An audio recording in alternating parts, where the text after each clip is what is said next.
વાર્તાઓ ભલે સદીઓ જૂની હોય પણ એની શીખ આજે પણ એટલી જ સાચી લાગે છે. ચાલો આજે આપણે એવી જ એક કહાણીની વાત કરીએ. એક એવી કથા જે આપણને જંગલમાંથી સીધા આપણા આધુનિક જીવનની એક મોટી સમસ્યા સામે લાવીને ઊભી કરી દેશે. તો આ વાર્તા આવી છે પંચતંત્રમાંથી. હવે પંચતંત્ર એ કોઈ બાળકોની વાર્તાઓનું પુસ્તક નથી એને તો નીતિશાસ્ત્ર કહેવાય છે. મતલબ કે એ રાજકુમારોને રાજનીતિ અને જીવન જીવવાની કળા શીખવવા માટે બનાવવામાં આવ્યું હતું. એમાં સાવ સાદી વાર્તાઓ દ્વારા શક્તિ અને વ્યૂહરચના જેવા મોટા મોટા પાઠ શીખવવામાં આવ્યા છે. તો અહીં એક મૂળભૂત સવાલ ઊભો થાય છે, શું નાના અને કમજોર દેખાતા જીવો ક્યારેય કોઈ મોટા અને શક્તિશાળી દુશ્મનને હરાવી શકે? આ જ સવાલ આપણી આખી વાર્તાના મૂળમાં છે. તો ચાલો આ અનોખી લડાઈના મુખ્ય પાત્રોને મળીએ. એક તરફ છે નાનકડી નાજુક ચકલીઓ અને બીજી તરફ છે એક તોતિંગ અભિમાની હાથી. એક જંગલ હતું. એમાં એક ઝાડની ડાળી પર ચકલીઓનું એક જોડું મસ્ત મજાનું રહેતું હતું. તેમણે ખૂબ મહેનતથી એક સુંદર માળો બનાવ્યો, તેમાં ઈંડા મૂક્યા અને બસ પોતાના બચ્ચાઓના જન્મની રાહ જોતા હતા. પણ એમની આ ખુશી લાંબી ટકી નહીં. એક દિવસની વાત છે. ઉનાળાની ગરમીથી અકળાયેલો એક ઘમંડી હાથી જંગલમાં આવ્યો. પોતાની મસ્તીમાં, ગુસ્સામાં એ ઝાડપાન તોડતો સીધો એ ઝાડ પાસે પહોંચ્યો જ્યાં પેલો માળો હતો. અને બસ પેલા હાથીએ એ જ ડાળી તોડી નાખી જેના પર માળો હતો. માળો નીચે પડ્યો અને બધા ઈંડા ફૂટી ગયા. ચકલીઓનું આખું સંસાર, એમના સપના બધું જ એક જ સેકન્ડમાં ખતમ થઈ ગયું. બિચારા સાવ ભાંગી પડ્યા. હવે જરા આ સરખામણી જુઓ. કેવો ગજબનો તફાવત છે નહીં? એક બાજુ છે દુઃખમાં ડૂબેલી સાવ નાની ચકલીઓ અને બીજી બાજુ પેલો શક્તિશાળી, ઘમંડી અને સાવ એકલો હાથી. આમ જોવા તો લાગે કે આ લડાઈ તો શરૂ થતાં પહેલાં જ હારી જવાશે. પણ વાર્તા અહીં પૂરી નથી થતી. અસલી વાર્તા તો હવે શરૂ થાય છે. આ છે વાર્તાનું ટર્નિંગ પોઈન્ટ. અહીંથી નિરાશાનો અંત થાય છે અને શરૂ થાય છે બદલાની એક એવી યોજના જે તાકાત પર નહીં પણ બુદ્ધિ અને એકતા પર ટકેલી છે. ચકલીઓ હવે એકલી નહોતી. એમના દુઃખમાં સાથ આપવા અને મદદ કરવા માટે એમના દોસ્તો આગળ આવ્યા. અને દોસ્તો પણ કેવા?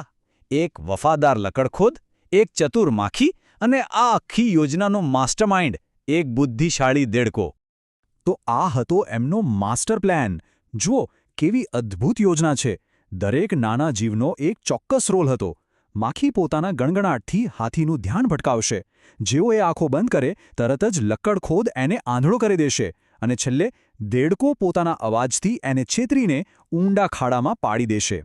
આ ખાલી બદલો નહોતો, આ તો એક પરફેક્ટ સ્ટ્રેટેજી હતી. અને તેમણે તે કરી બતાવ્યું. પેલો હાથી પોતાના જ ઘમંડમાં માર્યો ગયો. આ વાર્તા કેટલી સરસ રીતે બતાવે છે કે એકતા અને બુદ્ધિ સામે મોટી મોટી તાકાત પણ હારી જાય છે. પંચતંત્રનો આજ તો સમયને પાર કરી દે એવો બોધ છે. પણ આ વાર્તા ખાલી એક જૂની કથા નથી, એક ચેતવણી છે.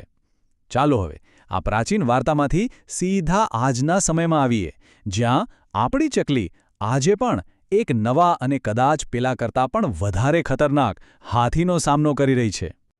આ આંકડો આ ખરેખર આંખ ખોલી નાખે એવો છે. 60%. વિચારો તો ખરા, એક સર્વે પ્રમાણે ભારતમાં ઘરચકલીઓની વસ્તીમાં આટલો મોટો ઘટાડો થયો છે. એ જ ચકલી જે ક્યારેક આપણા ઘરના આંગણામાં ચી ચી કરતી ફરતી હતી એ આજે ધીમે ધીમે ગાયબ થઈ રહી છે. અને આ સમસ્યા કોઈ એક જગ્યાએ સીમિત નથી. આંધ્રપ્રદેશ જેવા રાજ્યોમાં તો 80% સુધીનો ભયંકર ઘટાડો નોંધાયો છે. તો ગુજરાત અને રાજસ્થાન જેવા રાજ્યોમાં પણ 20%નો ઘટાડો થયો છે, જે બહુ ચિંતાની વાત છે. તો સવાલ એ છે કે આ ઘટાડા માટે જવાબદાર કોણ છે? આજના આધુનિક હાથીઓ, જે કદાચ દેખાતા નથી પણ એમની અસર બહુ ખરાબ છે. જેમ કે કાચની મોટી ઇમારતો જ્યાં ચકલી માળો નથી બનાવી શકતી, ખેતરોમાં વપરાતા જંતુનાશકો, ખોરાકની અછત અને હા, ચારે બાજુ ફેલાયેલું મોબાઈલ ટાવરનું રેડિયેશન. પણ જેવી રીતે પેલી વાર્તામાં નિરાશાને આશામાં બદલવામાં આવી, એમ આપણે પણ આ વાસ્તવિકતાને બદલી શકીએ છીએ. તો હવે સમસ્યાની વાત છોડીને ચાલો ઉકેલ તરફ જઈએ. જેમ પેલી વાર્તામાં નાના નાના જીવોએ એકબીજાની મદદ કરી, એ જ રીતે આપણે પણ નાના પણ ખૂબ જ મહત્વના પગલાં લઈ શકીએ છીએ. ઘરની બાલ્કનીમાં એક નાનો માળો લગાવી દઈએ, થોડા દાણા અને પાણીનું એક નાનું વાસણ મૂકી દઈએ. આ નાના નાના પ્રયાસો એમના માટે જીવનદાન સમાન સાબિત થઈ શકે છે. અને આપણા આ પ્રયાસોને વૈશ્વિક સ્તરે યાદ રાખવા માટે જ દર વર્ષે 20 માર્ચે વિશ્વ ચકલી દિવસ ઉજવવામાં આવે છે. આ દિવસ આપણને યાદ અપાવે છે કે આ નાનકડા જીવ પ્રત્યે આપણી જવાબદારી કેટલી મોટી છે. તો અંતે આખી વાત આપણને એક સવાલ પર લાવીને મૂકી દેશે. જો એક વાર્તાના શક્તિહીન પાત્રો એક થઈને આખી દુનિયા બદલી શકે છે, તો આપણે સૌ સાથે મળીને આપણી આસપાસની દુનિયામાં એક નાનો પણ સકારાત્મક અને લાંબો સમય ટકી રહે એવો ફેરફાર શું ન લાવી શકીએ? વિચારવા જેવો સવાલ છે, ખરું ને?